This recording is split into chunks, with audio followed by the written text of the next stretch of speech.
Hi, welcome to my channel, Lux to O, and today I wanted to share with you some transitional fragrances from summer to fall. A transitional fragrance should focus on the approaching season and not completely forget the season you're leaving. For instance, we have summer that we are leaving. Thank goodness. But summer to me is more citrus, aquatic, sea breeze. You get the idea. You can still wear a citrus or a fruity scent, or perhaps maybe choose your fruit to be apple or pear rather than mango, guava, or pineapple. And some spices with cinnamon, nutmeg, and a dash of that toasted nuttiness. Fall is the time for creamy textures like creamy woods, soft vanillas, smooth florals, and warm musks. In the fall, the weather can be unpredictable. It can be warm in the daytime and cool in the evenings. A transitional scent shouldn't be too heavy or cloying for those lingering warm afternoons, but it needs enough substance to feel comforting as the temperature drops in the evening. I would suggest putting away the aquatic fragrances, maybe the super bright bergamot citrus fragrances. It is also not a time to choose the ones I love, which are dense, heavy, or gourmand. I adore smoky and incense fragrances, but I'll save those for late fall and winter. In essence, the perfect summer to fall transitional perfume is like that idea of a light jacket that you grab. You want it to be versatile, comfortable, stylish, and perfectly suited for the in-between moments when you're not quite ready to commit to one season or to the other. It's about finding a balance between fresh and warm, light and rich. Effortlessly elegant is what we all want to smell like, I think. Scents that feel refined but not formal or cold. The first fragrance, I think, epitomizes effortless elegance, and it is by Commodity, and it's simply called Orris. This is from their Archives collection, and if you have not ordered your set to sample all that is in their line of the Archive series, then you may want to do that, because I believe their collection for the Archives are not always available. I believe they might be if you contact the flagship store in New York. Otherwise, you would just have selections that they offer all year, like juice and gold, milk. This one is offered twice a year, and I believe I bought this in March or April when it was released, and I absolutely love this. It will also be dropping again in September. I believe it's September 2nd when they'll release their archive collection again. So if you're thinking about any one in their collection, and I do have a video on that, then you may want to go ahead and order that so you'll be ready to place your order when they drop the archive collection on September 2nd. As the leaves display their gorgeous colors, I like to reach for iris fragrances. The actual bulbs may struggle in high heat, but in cooler weather, they thrive. Orris refers to the bulb of the iris. It gives that powdery, sophisticated fragrance to perfumes. The Orris actually takes years to age in order to provide the essence that is used in perfumery.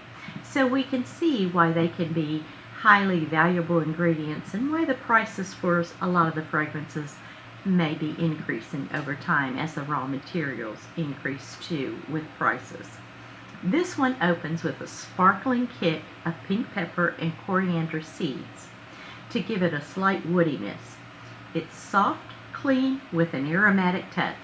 Lily of the Valley in the middle gives that delicate type of dewiness, in addition to tea blossom, which is airy, cozy, and finally we get to the Orris and the vanilla. The vanilla is not too heavy, and it is absolutely perfect for the fall.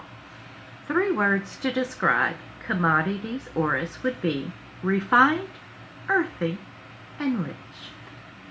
The next fragrance is by Boucheron. I have a Boucheron Hidden Gems, which features 5 fragrances.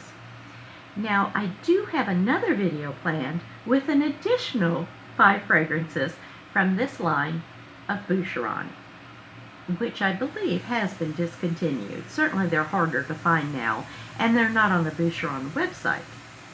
This is Ambre d'Alexandrie. It is a scent of quiet reflection. As nature shifts, this scent can encourage a sense of calm and contemplation.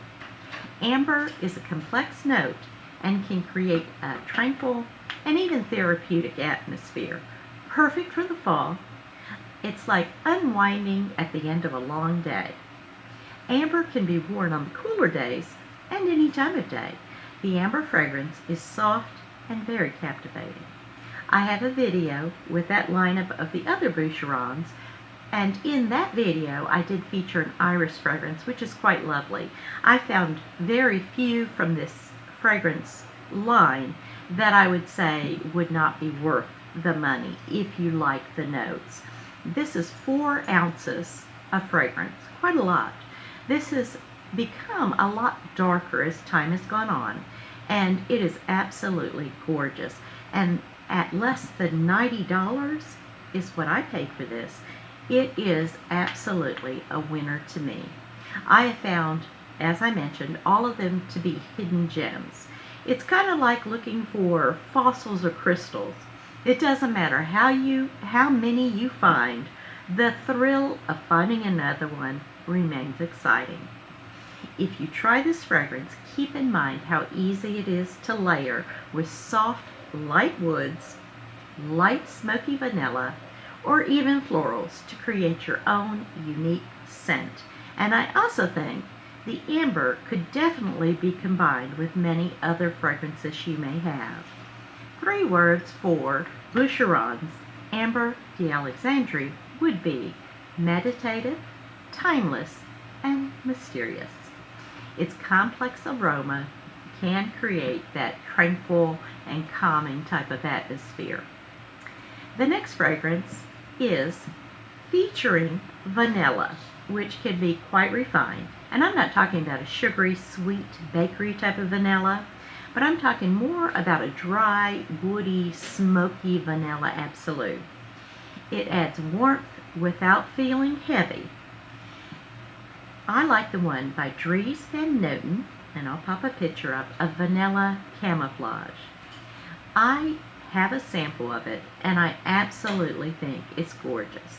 Now, I chose to order a different Dries Van Noten than Vanilla Camophlague, but that is certainly on my wish list, and I have tried it a couple of times, and it's a lovely fragrance without being too sweet.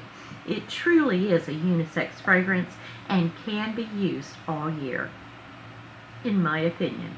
It's a green vanilla, but you also have notes of galbanum, citrus, a fig accord, ylang ylang, sandalwood, vanilla bourbon absolute, and those ambery woods. It's green that's not too sweet take on vanilla that I think makes it very suitable all year and unisex, as I mentioned. I think it's very nice. It also has that earthy resin of galbanum, which pairs so nicely with that vanilla too. It has a leathery, resinous scent that layers vanilla bourbon absolute with amber woodiness and notes of sandalwood, ylang ylang, and a fig accord. It's rich, sophisticated, with moderate sillage and longevity. 3 words for the fragrance would be, and this is Dries Van Noten Vanilla Camophlague, resinous, complex, and rich. The next fragrance is Burberry Goddess La Parfume with vanilla and leather. I won't spend too much time on this because I do have a dedicated review already available on my channel. It does continue with the lavender, but it adds raspberry, and it has a triple vanilla and a suede-like leather. If you do not typically like leather, then you may want to get your nose on it first, because it is different to me than the previous Burberry Goddesses. which I do enjoy. In fact, I can appreciate all of that and what they have to offer. Because I like the heavier, warm, kind of sensual notes, this one gives me exactly what I want for the fall and winter. The next fragrance I will mention briefly, and I won't go into too many details since I do have a dedicated review either on the channel now or it will be soon. Narciso Rodriguez Saffron Musk. This is a beautiful fragrance that I think is absolutely perfect for the fall and winter. I love the golden bottle. I love the minimalistic design, and it just kind of lines up nicely on a shelf for me. So aesthetically, I find it very pleasing too. There's a bit of a warm, leathery, woody type of feel to it. Please watch that video that features Narciso Rodriguez's Saffron Musk. So many from his collection are just phenomenal in my opinion. So thank you so much for joining me, and I would love to know what fragrances are you planning to wear during this time of year between summer and fall, and do you prefer summer or fall? And if you leave a comment, I would love to interact with you. Thank you, and I'll look forward to seeing you in my next fragrance video. My fragrance friends, keep smelling divine.